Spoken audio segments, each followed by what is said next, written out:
So you're getting ready to start school, or you found a good sale because of those folks going back to school, and you bought yourself a brand new MacBook. What are some of the best accessories that you can get for the cheapest amount of money? Let's find out. Don't hit the mic. It was going to hit the mic, so we can't slam it today. False. What's up, everyone? I'm the Everyday Dad, and if I can figure it out, you can figure it out. Yes, we got a new microphone thing going on here. The microphone I had here earlier was giving me some problems, so it could stay like this, it could change, I don't know. But what I want to get into today are what I think of as the best cheap accessory options. Now, specifically the accessories that I'll be talking about today, we have talked before in the past, so I'm not necessarily talking about these individual things. I'm talking about things that you should consider when you go out looking for accessories for your MacBook. These are the categories of things that you can get remarkably inexpensively, and you can save some money because you probably just spent a whole bunch of money on your brand new computer. You got to save some money on accessories. And the first one, and the big one that I think somebody's going to want if you are going to buy a MacBook or you're going to buy a computer like this that you're going to set up in a home office, is some kind of a stand. Like, you got to build from the base and work your way up, right? And one of the cool things, especially if you get the MacBook Air or even the MacBook Pro 13, they're so small that you can really use even iPad accessories in the same way. So I'm going to say one of these cool little stands. Now, I'm a big fan. When I'm working from home, I don't like working just from the laptop itself. I don't like hunching over like this. I don't like being huddled. I like having a stand that gets the computer up at my eye level so I can have good posture when I'm working. And little stands like this go a long way. Check this thing out. Now, this is, like I said, an iPad stand, and you can find a whole bunch of different varieties of these very cheaply on Amazon or on Best Buy or other websites like that. But any kind of a stand will really help you out. Like I said, because it's so lightweight, you don't have to worry about buying a big, heavy industrial stand. Check this out. There you go. Now, is it the most stable? No, it's not the most stable. But if you're trying to save some money and get yourself something that just works, well, there you go. You can get that up. Like I said, it's better in line with my eyes. It is ready to be built off as a system now instead of just a laptop that I have at my house.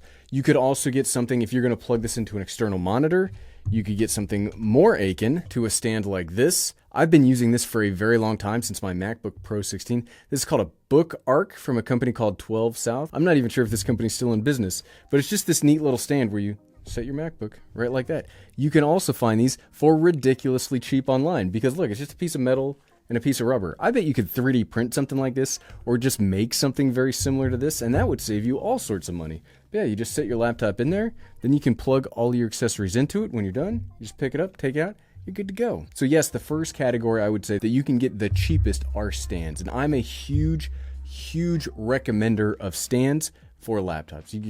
This is how you get hurt if you're going to work for 8 hours a day. I see people do it all the time.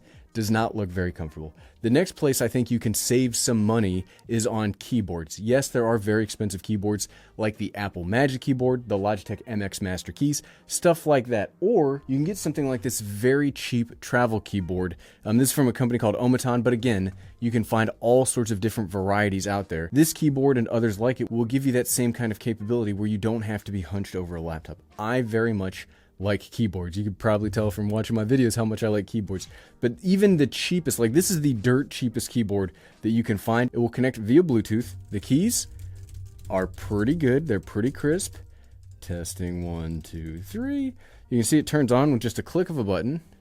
And it even has some RGB. Look at that. Check it out. Who doesn't love RGB? This thing is crazy lightweight. I mean, this is probably, of all the things, I was going to say it's the lightest. The Book Arc's probably the lightest, but it's even lighter than the iPad stand.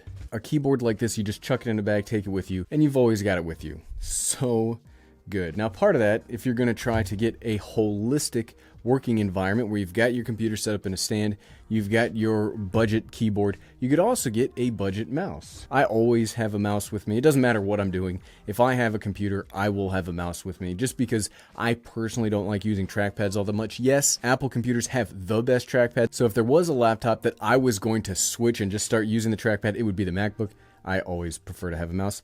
Again, you can find mice very cheaply. This is my Logitech Pebble. I use this all the time because of how cheap it is. I do like, the thing that I would say is you might want to spend a little bit more money on the mouse, because your mouse is what you're going to use no matter what else you have with you. So you probably should get a little bit of a better one. Just like the cheap keyboard, you can find plenty of cheap mice online, but there are some places where I would say the cheapest is not necessarily the best option, and you should go for a good budget option. Now, for me, cheap is just the cheapest you can get something, but budget doesn't necessarily mean the cheapest. It means what's the best value you can get for your dollar, and I do think the Pebble is a very good value for your dollar. Fits very comfortably in the hand. It's got good, can you hear? I don't know if you can hear that with the new microphone, but it's got very good clickiness. The scroll wheel is excellent. The connection can be either via Bluetooth or with USB-A, but you'd probably use Bluetooth with a MacBook because USB-A, you might have noticed it doesn't have a USB-A port. More on that in a second. If you're only going to look to build like a simple system for your MacBook, and that's what I like to do with these accessory videos, I don't necessarily like saying, hey, go buy this singular Omaton keyboard. It's the best accessory ever made. I like building kits and systems, and I think the basis of a budget or cheap MacBook system is a stand, a keyboard, and a mouse. You've got these three things. That's really all you need to get going, because the screen is really nice. Like, the screen on MacBooks is good enough that you don't necessarily need an external monitor unless you really needed to have one. But all of this stuff combined, well, it just makes your back, like, even I feel like I'm hunching here, and even that is starting to get me a little bit frustrated. But there are some other things that you could get at a good deal, and I think they would help enhance your use of your MacBook a little bit more. And so let's start off. You are going to want to plug this into something else. You're going to need some kind of a dongle. Now, one thing I will caution you on, this is a dongle that I bought from Best Buy, and it is a little bit more robust than you'd probably find other places. HDMI, lots of USB 3, USB-C, Ethernet, SD card, micro SD card. You can find dongles on Amazon now for any range of money. But I would say, and we even found here on the channel, that sometimes dongles that say they're good to go might not be good to go. So whatever you're doing, make sure you do your research on whatever specific dongle you're going to buy. These videos are a snapshot in time. So today, the J5 has been working really well for me since I bought it about a year ago. But who knows if there's going to be a firmware update or some kind of thing that makes it incompatible with the MacBook. So before you buy, make sure you read the description, make sure you read any kind of safety notices, and then in like this video, check the comments if there is an issue that has been brought to my attention. And thank you to everybody that comments and brings issues to my attention. I'll make sure to pin a comment saying, hey, it's not working great. But dongles, you should definitely get a dongle if you're going to have a MacBook. It's almost required to have a dongle if you're going to have a MacBook, because it only has Thunderbolt, and a lot of accessories and a lot of things that you might want to plug it into are not going to have Thunderbolt. So any kind of a dongle will work really well. You just got to find the dongle that has the things that you need. Personally, I need HDMI, I need USB-A. SD card is a nice to have because for YouTube, but for my like regular side of the house, for my day job, I don't really use SD cards. So USB-A, HDMI for me, that's what I need, and you can find those for very cheap. Next, something that I like is I like having multiple charging options. Now, one of the cool things about the MacBook Air and even the MacBook Pro 13 is they require very little power, so you don't necessarily need that huge honking brick of a charger just to power the laptop. You can power them with 35-watt chargers, which you can find those almost anywhere, and we've talked about chargers in the past, so you can find all sorts of those options for very cheap. I like multi-splitter chargers because I do have a lot of devices that I need to charge. Like, I've got a keyboard here, I've got a mouse here, I've got the computer. You can then use one wall outlet to charge everything. Now there are updated versions of this. I've had this for quite a while now. Obviously you can see the USB-A. You can find versions with USB-C. You can find them with like 65 watts of power delivery. We've talked about RAV power and Anker ones before that just give amount of power. We haven't been traveling very much, because of the world, right? But when you do travel, sometimes it's nice to save yourself at least one of these because your wife or your girlfriend or significant other or partner may take up the rest. The more chances you might actually get to charge your phone at the end of the day, right? Okay, this next one is just because you can find them for so cheap, and I'm talking external batteries. Now, the cool thing about the M1 MacBooks is their battery life is ridiculous, so you don't necessarily need the battery for the MacBook itself. But if you are like, oh goodness, my keyboard died, or my mouse died, or some other kind of accessory died, you can get, you can find these ridiculously cheap. This is a 15,000 milliamp hour battery from a company called RAV Power. It's got USB-A, USB-C, a little display here that lets you know exactly what percentage of power the battery has left in it. External batteries are ubiquitous. You can buy them at Walmart. You can buy them at your local grocery store. You can buy them literally everywhere. And that means you can buy them exceedingly cheap. You basically just have to decide, okay, how big of a size am I able to deal with and how many ports I want? And then you can find something at basically any given price point. External batteries, they are so useful to have. And then the last thing I want to talk about is external storage. If you are looking to save some money, you probably bought the base model or one of the lower end options of the MacBook Air. You got 256 gigabytes of storage.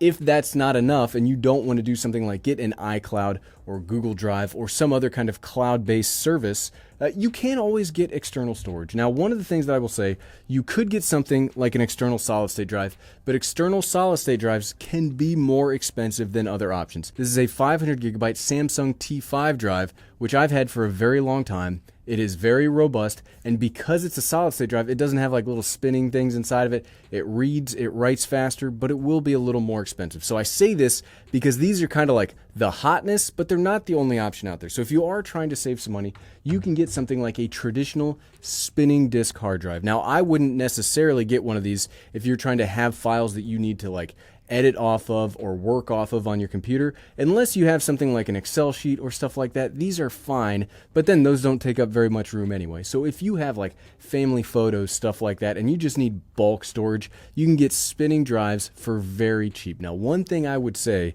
especially when it comes to like storage, I would always buy from a name brand company. You can find storage very, very cheap on Amazon, but and I'm not saying companies do this, but I'm always nervous that a company, if I buy it too cheap, there will be malware or some kind of spyware on the drive. So I buy name brand.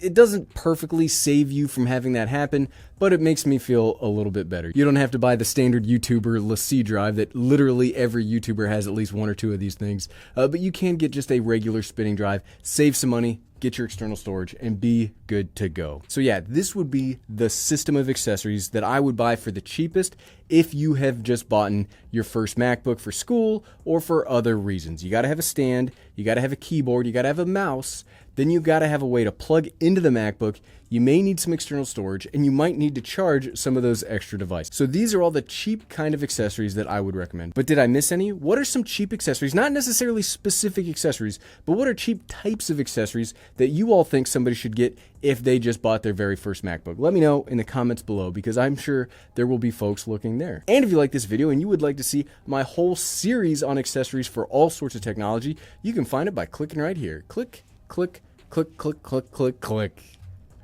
Thanks for watching.